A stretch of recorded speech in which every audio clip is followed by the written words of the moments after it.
السلام عليكم ومرحبا بكم في مطبخ ابتسام وفيديو جديد. اليوم ان شاء الله غادي نوجد معكم السكسو باللحم دراس للمبتدئات. سكسو ديال العيد باللحيمه دراس، بطريقه سهله ومبسطه. نتمنى ان شاء الله يعجبكم ونخليكم مع المقادير وطريقه التحضير.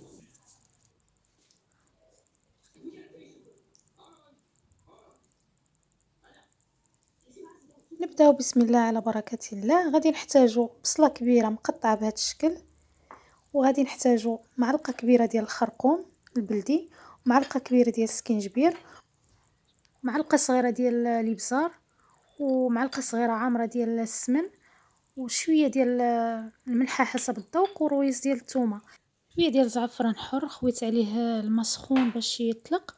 وغادي نحتاج تقريبا نص كاس ديال زيت الزيتون، وعندي هنا تقريبا كاس ديال العنبه ديال الحمص مفزك، وكنحتاج الراس ديال الغنمي مشوط ومغسول مزيان وقطعته على 3.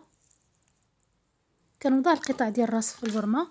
هنا انا عندي الراس ديال الحولي غير صغير، الا كان عندكم الحولي كبير وخفتوا من الراس ديالو ولا ما يطيبش ديروه في الكوكوط، سدوا عليه في الكوكوط يطيب، عاد خذوا المرق ديالو باش ترميو فيه الخضره. هنا درت الملحه، ودرت الخرقوم البلدي الابزار، وغادي ندير سكينجبير،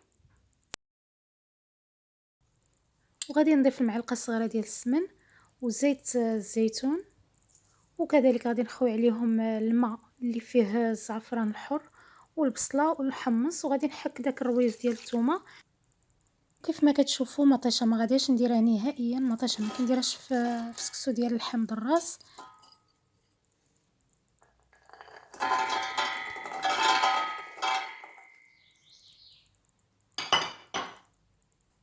هذا الرويز ديال الثومه من بعد ما حكيته.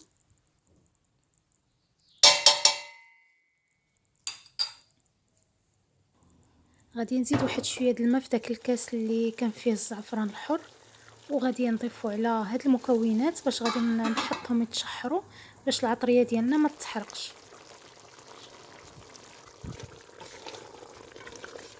هنا من بعد ما تشحرت لينا المكونات غادي نضيفو عليها، غادي نقلبوها شي شويه كيف ما كتشوفوا معايا، غادي نحركوها، ثم غادي نضيفو عليها الماء الكافي باش يطيب اللحم دراس. كما قلت لكم في الاول، الا كان عندكم الراس ديال الحولي كبير ديروه في الكوكوط حتى يطيب، هو والحمص ديروه في الكوكوط هو والحمص حتى يطيب. عاد هزوا الراس وخذوا داك الماء ديالو، زيدوا عليه الخضر وفوروا عليه سكسو. انا هذا راه طاب ليا غير في القميله دغيا مع الخضره، وهذا راه طاب لي دغيا. نتوما الا خفتوا ديروه في الكوكوط، الا شفتوا الراس كبير ديروه في الكوكوط حتى يطيب. غادي نسد عليه دابا شي نص ساعه تقريبا عاد باش غادي نبدا نفور عليه سكسو. هنا بالنسبه للسكسو غادي ندير كيلو، ولكن غادي نقسم النص، غادي ندير من الحبه الموين، والثاني غادي نديرو من الحبه الرقيقه.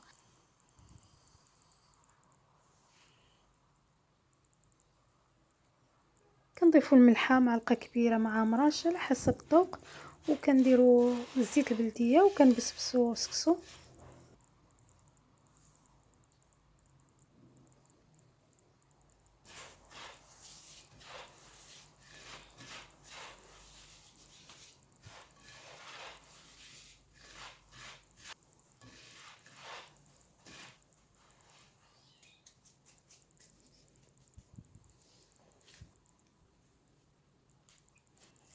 من بعد كنفزك سكسو بجوج كيسان ديال الماء، بهذا الحجم اللي عندي كندير جوج كيسان د الماء كنفزكو وكنغطيه وكنخليه يتشرب واحد شويه. من بعد غادي نديروه في الكسكاس وغادي نديروه يفور على المرق ديال اللحم الراس.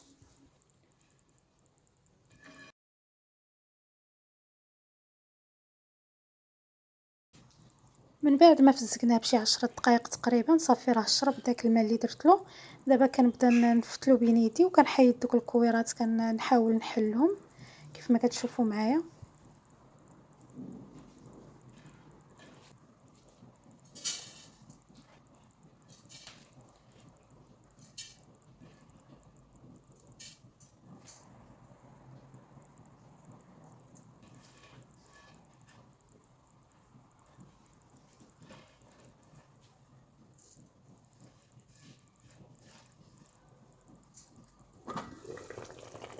هنا من بعد ما دازت نص ساعة تقريبا باش حطينا الحمض الراس يطيب. صافي هنا دابا كندير الكسكاس وكنقفلو كما كتشوفوا معايا بطريقه بسيطه. باش كنقفل الكسكاس كناخذ ميكه عاديه وكنقطعها هكا على طول، كنفزقها بشويه الماء وكندورها على الكسكاس. هذا بالنسبه للمبتدئات اللي اول مره غادي يصايبوا سكسو ولا شي حاجه، هذه اسهل طريقه.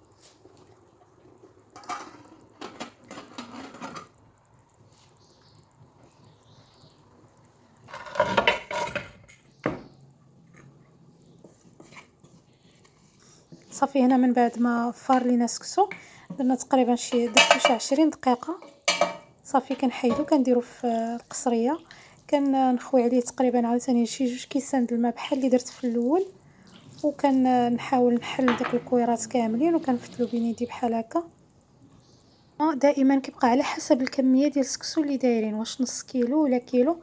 بالنسبه للكيلو راه كياخذ الماء بزاف، كياخذ شي 2 كيسان بحال هادو اللي كتشوفوا معايا، 2 كيسان وكثر كاع، 2 كيسان ونص تقريبا ولا 2 كيسان وربع، المهم باش يجي سكسو رطب وزويون. الا كان عندنا غير نص كيلو ولا هذا راه كنقصو كنديرو كاس واحد.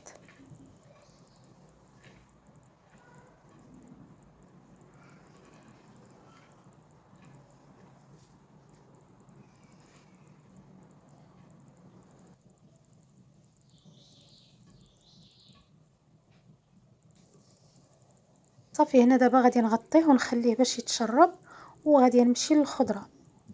بالنسبه للخضره عندنا هذه هي انواع الخضره اللي غادي نرميو في الاول: الكرنب، وعندي خيزو واللفت، واحد القبيطه صغيره ديال الربيع، والمزيودات ديال الحار. كيف ما كتشوفوا معايا خيزو خليته صحيح حيت اصلا هما صغيورين، يعني الا قطعتهم الا قسمتهم غادي يتهرسوا.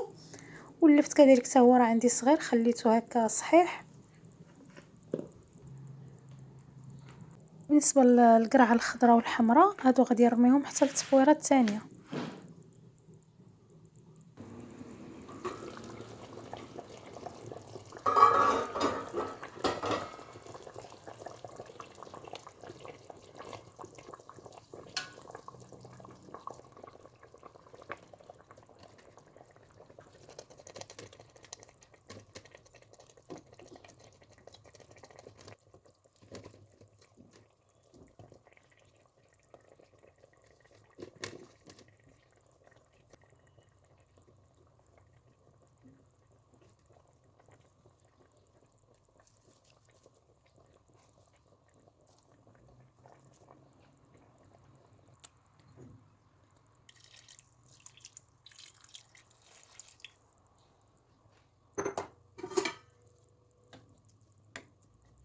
من بعد ما رميت الخضره دابا كامله كنغطيه وكنخليه تطلع معاه الغليه. كيف ما كتشوفوا دابا عاد غادي نحط الكسكاس باش يفور لينا السكسو.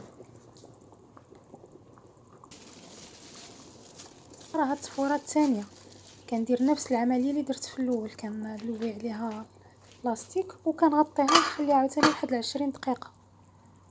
صافي هنا راه فار لينا التفويره الثانيه. دابا هنا في الثاني ما غاديش ندير الماء، غادي ندير غير شويه ديال السمن وشويه زويته بلديه وغادي نغطيهم باش ندير التفويره الثالثه. الا درتو في التفويره الثانيه وشفتو باقي سكسو باقي عزيز، كتزيدوا عاوتاني واحد الكويس صغيور ديال الماء وكتعاودوا تفوروه. انا هنا صافي راه كافي، غادي ندير غير طريفه السمن وزويته بلديه صافي، وغادي نغطيهم ونخليه حتى نبغي حتى نرمي الخضره الثانيه القرعه الخضراء والحمراء. عاد غادي نفورو عاوتاني التفويره الثالثه وصافي غادي نقدموه.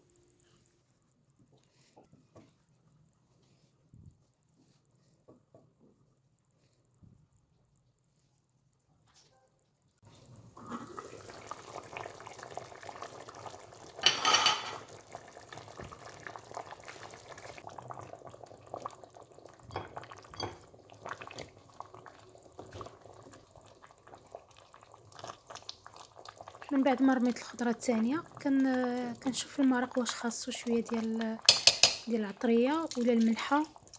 هنا انا زدت شويه ديال الفلفل الاسود، شويه ديال الخرقوم وشويه ديال السكينجبير. خديت غير رويزة المعلقة من الحاجة. الا شفتو ما خاصكمش تزيدو بلا ما تزيدو صافي. هنا كنحيد ديك الربيطه ديال الربيع باش ما تفرتتليش في المرقه، وكنغطيه كنخليه حتى تطلع الغليه، كنفور عليه التفويره الثالثه اللي هي هذه. دابا تفور التفويره الثالثه اللي غير بالسمن وزويته بلديه. الا ما كان لما توفراتش عندكم السمن ولا الزيت البلديه كنديروا الزبده.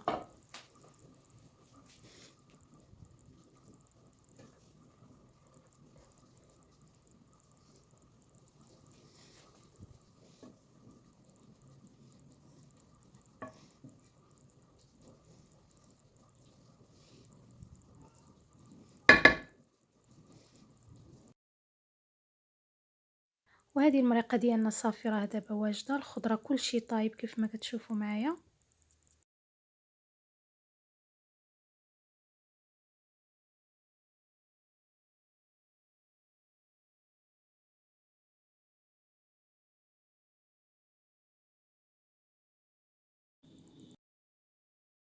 هنا انا كيف ما كتشوفوا حيدت الخضره بوحدها، وعاد غادي نسقي باش ما تهرسليش الخضره.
وكان هذا هو الطبق ديالنا اليوم، سكسو بالحمض الراس. نتمنى ان شاء الله يعجبكم. الى عجبكم الفيديو ما تنسوش تخليوا لي لايك والتعليقات ديالكم، ومع السلامه الى فيديو اخر ان شاء الله.